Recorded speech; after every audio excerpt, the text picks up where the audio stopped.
Hello friends, चॅनलमध्ये पुन्हा एकदा तुमचं खूप खूप स्वागत. जर का चॅनलला सबस्क्राईब केलं नसेल तर लगेच करा, म्हणजे माझे नवनवीन रिव्ह्यूज तुमच्यापर्यंत पोहोचत राहतील. आज मी बोलणार आहे newly release film the diplomat बद्दल. चला तर मग सुरू करूया.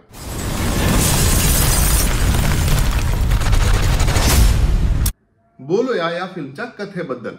सो फ्रेंड्स, ह्या फिल्मची जी कथा आहे ना, ती ऍक्च्युली एका ओरिजिनल स्टोरी म्हणजे एका ट्रू इन्सिडेंट वर आधारित आहे. म्हणजे ही ऍक्च्युली घडलेली एक घटना आहे. 2017 मध्ये उझमा अहमद नावाची एक मुलगी जी एका मुलाच्या प्रेमात पडते आणि जो मुलगा आहे तो आपल्या शेजारच्या देशात म्हणजे पाकिस्तानमध्ये राहत असतो आणि because it's love and love is blind ते सगळं त्यांच्या लव्ह स्टोरीमध्ये घडतं आणि तो मग तिला इमोशनली ब्लॅकमेल करून तिला पाकिस्तानमध्ये येण्यासाठी तिला कन्व्हिन्स करतो आणि सांगतो की तू पाकिस्तानमध्ये ये so that we get married and life moves on. आणि being into love so emotional ती या सगळ्या गोष्टींसाठी रेडी होते. ऑन द अदर साइड तिचंही एक जे आधीचं लग्न असतं ते मोडलेलं असतं. तिला एक मुलगी असते, बट त्या मुलीला एक विशिष्ट प्रकारचा आजार असतो आणि त्या आजारातून बाहेर काढण्यासाठी ऑफकोर्स तिला पैशांची गरज असते. तो ह्या सगळ्या परिस्थितीमुळे ती रेडी होते जाण्यासाठी, दॅट पाकिस्तानमध्ये जाण्यासाठी रेडी होते. आणि जेव्हा ती पाकिस्तानमध्ये ऍक्च्युली जाते आणि जेव्हा तिला ते खरं चित्र दिसतं तेव्हा तिला कळतं की आपल्या बरोबर एक अतिशय मोठा धोका झालेला आहे किंवा आपल्याला खूप फसवलं गेलंय. कारण जेव्हा ती त्या पाकिस्तानमध्ये जाते आणि जेव्हा याला भेटते जो तिचा सो कॉल्ड बॉयफ्रेंड असतो, तेव्हा तिला कळतं की याचं ऑलरेडी लग्न झालेलं आहे, याला ऑलरेडी मुलं आहेत आणि तरीही आपल्याला फसवलं गेलंय. बट नाव बिकॉज ती स्वतःच्या देशापासून एवढ्या लांब आहे, she is helpless, she can't do anything आणि ऑफकोर्स तिला त्यांचं ऐकावंच लागेल. आणि मग तेच तिला ते एका अशा जागी घेऊन जातात, एका अशा जागी तिला आयसोलेट करून ठेवतात जिथे ऑफकोर्स तिच्या बरोबर फिजिकल अब्यूज, सेक्शुअल अब्यूज केलं जातं, तिला खूप त्रास दिला जातो, जबरदस्ती तिच्या बरोबर लग्न देखील लावलं जातं. आणि आय थिंक आपल्याला सगळ्यांनाच माहिती आहे ह्या गोष्टी आपल्या शेजारच्या देशात ह्या अतिशय नॉर्मल मानल्या जातात. ह्या गोष्टींना त्यांच्याकडे फार काही विचार केला जात नाही. सो ओव्हरऑल अशी या फिल्मची कथा आहे. आणि मग जेव्हा तिला कळतं की आपण खूपच विचित्र प्रकारे इथे आता अडकले गेलो आहोत आणि इकडनं बाहेर पडायचा मार्ग काय असेल, बिकॉज आपण एका अशा जागी आहोत जिथे आपण कोणालाच ओळखत नाही. सो शेवटी ती स्वतःची एक म्हणजे विचार करते आणि कसा आता याच्यातनं बाहेर पडायचं असं जेव्हा ठरवते तेव्हा ती एक विशिष्ट काहीतरी कारण सांगून इंडियन एम्बेसी पर्यंत येते आणि मग इथून आपला देश ह्या प्रकरणामध्ये इन्व्हॉल्व्ह होतो आणि मग पुढे तिला पाकिस्तानातून बाहेर काढण्यासाठी काय काय प्रयत्न केले जातात आणि ती कशी त्यातनं सुटते, ही ऍक्च्युली या फिल्मची स्टोरी आहे जी अतिशय इंटरेस्टिंग आहे. ही अख्खी कथा पाहताना बऱ्याचदा आपल्याला द केरला स्टोरी ही जी फिल्म आली होती तिचाही मध्ये मध्ये भास होतो, कारण again the backdrop is similar. So अशी ओव्हरऑल ह्या फिल्मची कथा आहे. आता बोलूया या फिल्म मधल्या कॅरेक्टर्स बद्दल. सो जॉन अब्राहम हा आपल्याला मध्यवर्ती भूमिकेत दिसतो, जो जेपी सिंग नावाच्या भूमिकेत आहे. आणि अगेन जेपी सिंग हा एक डिप्लोमॅट आहे. डिप्लोमॅट म्हणजे इंडियन म्हणजे अशी व्यक्ती जी आपल्या देशाला एका दुसऱ्या देशात रिप्रेझेंट करते, जी त्या देशाच्या पर्टिक्युलर एम्बेसीमध्ये तिथे अवेलेबल असते, सो दॅट त्या पर्टिक्युलर देशातल्या व्यक्तीला काही त्रास झाला किंवा काही प्रॉब्लेम झाला तर ती व्यक्ती जाऊन त्या डिप्लोमॅटला भेटू शकते, आपले प्रॉब्लेम सांगू शकते आणि त्यातनं मार्ग काढण्याचा प्रयत्न करू शकते. सो अशाच भूमिकेत आपल्याला जॉन अब्राहम ह्या फिल्ममध्ये दिसतो.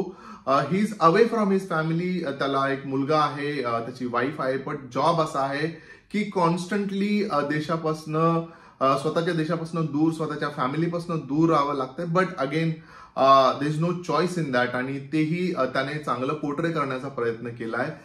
But it is very rare to see John Abraham without any action. म्हणजे नॉर्मली आपण जॉन अब्राहमला बाईक फेकतोय, म्हणजे ना बाईक राईड करतोय, चेजिंग सिक्वेन्सेस करतोय, मारधाड, हे अशा भूमिकांमध्ये आतापर्यंत पाहिलंय. पण ह्या फिल्ममध्ये तो अतिशय शांत किंवा अतिशय विचारपूर्वक डिसिजन घेणारा एक ऑफिसर, एक डिप्लोमॅट असा रोल त्याने पोर्ट्रे करायचा प्रयत्न केला. आणि मला वाटतं बऱ्याच अर्थी त्याने तो अतिशय सक्सेसफुली तो रोल प्ले देखील केलाय. त्यामुळे त्याला बघायला स्क्रीनवरती ऍक्च्युली छान वाटतं आणि चांगलंही वाटतं त्याचा हा रोल आणि हा एक वेगळा अवतार बघून. ऐसा लगता है कि जैसा है वैसा आप बताते नहीं और जो है वो आप छुपाते हो. मेरी गलती नहीं है, पेशे से डिप्लोमेट हूँ, कैरेक्टर से नहीं. सादिया खातीम नावाची जी ऍक्ट्रेस आहे ती आपल्याला उझमा अहमद ह्या रोलमध्ये आपल्याला ह्या फिल्ममध्ये दिसते. आणि ह्या ऍक्ट्रेसने मीच ऍक्च्युली याच्या आधी तिने काय काम केलं मी पाहिलं नाहीये, बट ह्या रोलमध्ये ती अतिशय चपखल बसली आहे. ती ज्या सिच्युएशन मधनं जाते किंवा तिला जे ह्या अख्ख्या जर्नीमध्ये जे भोगावं लागतंय ते तिने एवढं चांगलं पोर्ट्रे केलंय. म्हणजे तिला जो टॉर्चर केला जातो किंवा ह्या एका पर्टिक्युलर ऍटमॉस्फिअर मध्ये किंवा ह्या सिच्युएशन मध्ये राहिल्यामुळे एक एन्झायटी, एक त्रास किंवा एक भीती तिच्या मनात निर्माण होते आणि ती कॉन्स्टंटली तिच्यामध्ये राहते. त्यामुळे जेव्हा तिला कोर्टमध्ये बोलवलं जातं, जेव्हा तिला विचारण्यासाठी अनेकदा पब्लिक एक्सपोजर करायला सांगितलं जातं, तेव्हा तिच्यात जी एन्झायटी निर्माण झालेली असते ती तिने अतिशय व्यवस्थितपणे पोर्ट्रे केली आहे आणि तिने अतिशय उत्तमरित्या हा रोल प्ले केलाय. आणि मला वाटतं apart from John Abraham she is also one of the lead in this film, जिने खूप उत्तमरित्या काम केलंय. सो ह्या व्यतिरिक्त आपल्याला ह्या फिल्ममध्ये दिसतात कुमुद मिश्रा, शारिब हाशमी आणि रेवती, ज्यांनी सुषमा स्वराज यांची भूमिका केली आहे, ज्यांचं खूप ऍक्टिव्ह पार्टिसिपेशन होतं ज्यावेळी ही ऍक्च्युअल घटना 2017 मध्ये घडली होती. आणि जेव्हा ह्या मुलीला पाकिस्तानातून आपण इंडियामध्ये जेव्हा आणलं होतं तेव्हा सुषमा स्वराज यांचा खूप मोठा वाटा होता, खूप मोठा हात होता. आणि हाच रोल रेवती यांनी प्ले केलाय, जोही अतिशय छान आणि उत्तमरित्या प्ले केलाय. सो ओव्हरऑल सगळ्या आर्टिस्टनी ह्या फिल्ममध्ये अतिशय उत्तम काम केलेलं आपल्याला दिसतं. अंदर कैसे आ गया? दरवाजा खोलो, बाहर निकालो. दरवाजा नहीं खोला, वो बाहर है, वो मुझे मार देंगे. बोलो. आता बोलू या फिल्मच्या लेखनाबद्दल. सो या फिल्मचं लेखन केलंय रितेश शाह यांनी आणि त्यानेच या फिल्मचं स्क्रीन प्ले देखील लिहिलाय आणि जो अतिशय उत्तमरित्या लिहिलाय असं मला वाटतं. म्हणजे आपल्या बाजूचा शेजारचा जो देश आहे, येस मी पाकिस्तान बद्दल बोलतोय, त्यांची जी एक विशिष्ट विचारसरणी आहे जी मला वाटतं अतिशय विकृत आहे टुवर्ड्स फिमेल्स. म्हणजे ज्यांचा जो अप्रोच आहे तो अतिशय वाईट पद्धतीचा आहे आणि जो की दाखवायचा खूप प्रयत्न त्याने खूप चांगल्या प्रकारे प्रयत्न केला आणि तो एक चांगल्या लेवल पर्यंत दाखवला देखील गेलाय. Apart from that one person जो ह्या मुलीला फसवतो आणि स्वतःच्या देशात बोलवतो. आपण द केरला स्टोरी मधनं पाहिलंच आहे की काय रियालिटी आहे आणि काय केलं जातं आणि काय इंटेन्शन आहे त्यांचं याच्या मागे. सो इंटेन्शन इज डेफिनेटली खूप वाईट आणि विचित्र असं इंटेन्शन आहे. पण तो जो एक विशिष्ट समाज आहे ज्यांना स्वतःचा पॉइंट ऑफ व्ह्यू मांडण्याचा इंटरेस्टच नाही आहे, खूप मेंढरू कल्चर जे असतं की एकाच्या मागे सगळ्यांनी सुटायचं, एकाने केलं की आपण सगळ्यांनी त्याच्या मागे विचार न करता स्वतःचा पॉइंट ऑफ व्ह्यू न मांडता उभं राहायचं आणि सुरू व्हायचं, म्हणजे हे त्यांचं कल्चर आहे. आणि हे या फिल्ममध्ये अतिशय उत्तमरित्या त्यांनी दाखवलंय. स्त्रीकडे कसं ते एक ऑब्जेक्ट म्हणून बघतात किंवा स्त्रीचा फक्त आणि फक्त जर का काही यूज असेल तर obviously to fulfil sexual desire आणि स्वतःचा वंश वाढवण्यासाठी किंवा स्वतःची कम्युनिटी एक्सपांड करण्यासाठी तिचा काय उपयोग होऊ शकतो याच्या पलीकडे आय डोंट थिंक ते पलीकडे जाऊन विचार करत असतील. आणि हेच अतिशय उत्तमरित्या या फिल्ममध्ये दाखवलं गेलंय. अतिशय उत्तमरित्या स्टोरी लिहिली गेली आहे आणि त्यामुळे ही स्टोरी खूप इंटरेस्टिंग स्टार्ट टू एंड आपल्याला बघायला एक तर आपण त्या स्टोरीमध्ये अडकून या स्टोरीचा एक भाग म्हणून जातो. आणि मला वाटतं हेच लेखकाचं कॅलिबर आहे ज्याने ज्या प्रकारे ही स्टोरी लिहिली आहे. सो ओव्हरऑल स्टोरी खूप छान पद्धतीने जरी ओरिजिनल इन्सिडेंटवरनं घेतली असली तरी पण खूप एंगेजिंग अशी स्टोरी लिहिली गेली. मारा तो हस्बैंड ने. वैसे इंजरी मार्क्स बनाए जा सकते हैं. कैसे पता कि हस्बैंड ने मारा? आता बोलूया या फिल्मच्या दिग्दर्शनाबद्दल. सो या फिल्मचं दिग्दर्शन केलंय शिवम नायर याने, ज्याने याआधी नाम शबाना, भाग जॉनी किंवा आहिस्ता आहिस्ता सारख्या फिल्म्स केल्यात किंवा स्पेशल ऑफ सारखी वेब सिरीज केली आहे. त्यामुळे त्याने ह्या फिल्मचं दिग्दर्शनही अतिशय छान रित्या केलंय असं मला डेफिनेटली वाटलं. कुठेही जरी हा खूप सेन्सिटिव्ह टॉपिक असला तरी याला ओव्हर ड्रॅमॅटाइज न करता अतिशय सटल पद्धतीने, अतिशय चांगल्या पद्धतीने जो स्क्रीन प्ले आहे तो स्क्रीनवर एक्झिक्यूट केला गेलाय. आणि अगेन जसं मी म्हटलं की आपल्याला स्टोरीमध्ये तो अडकवून ठेवतो आणि दोन्ही बाजू म्हणजे इंडिया आणि पाकिस्तान ह्या दोन्ही बाजू अतिशय उत्तमरित्या मांडण्याचा किंवा त्यांचं जे रिअल कॅरेक्टर आहे दोन्ही देशांचं ते दाखवायचा अतिशय उत्तम प्रयत्न केला गेला आणि जो मला खूप जास्त आवडलाय. आणि त्यामुळेच ह्या फिल्मचं दिग्दर्शन शिवम नायरने हे खूप छान पद्धतीने केले असं मला वाटतं. फ्रेंड्स, ओव्हरऑल जर का मला सांगायचं झालं ना, तर जेव्हा ही फिल्म संपते ना, त्यावेळी मनात एकच भावना असते आणि ती म्हणजे मेरा भारत महान.